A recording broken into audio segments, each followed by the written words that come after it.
Hello everyone, আমি কোয়েলি আর আমার একটা নতুন ব্লগে তোমাদের সকলকে ওয়েলকাম।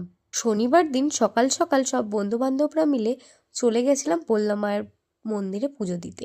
ওখানে গিয়ে প্রথমে আগে ডালাটা নিয়ে নিলাম, তারপরে একটু পুকুরে নেমে জল টল ছিটিয়ে নিলাম।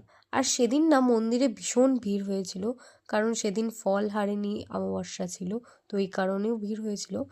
কিন্তু লাইনে না আমাদের বেশিক্ষণ দাঁড়াতে হয়নি, আমরা খুব তাড়াতাড়ি মন্দিরের সামনে চলে গেছিলাম। তারপরে মন্দিরে ঢুকে বেশ কিছুক্ষণ থেকে ওখানে পূজা টুজো দেখলাম আমরা ভালো মতন। তারপরে বাইরে এসে ধূপকাঠি টুপকাঠি জ্বালিয়ে তারপরে এই পুকুরের ধারে এসে বসলাম। তারপর আমরা মন্দির থেকে বেরিয়ে সবাই মিলে চলে গেছিলাম বাউলের একটা ফেমাস হোটেলে খাওয়া দাওয়া করতে। তো হোটেলের নামটা না আমার ঠিক মনে নেই, তোমাদের কারো জানা থাকলে আমাকে কমেন্ট করো তো। আমরা নিয়েছিলাম সবাই নিরামিষ থালি, আর এই থালিতে না 12 রকমের আইটেম ছিল। খাবারগুলো মোটামুটি বেশ ভালোই লেগেছে আমার।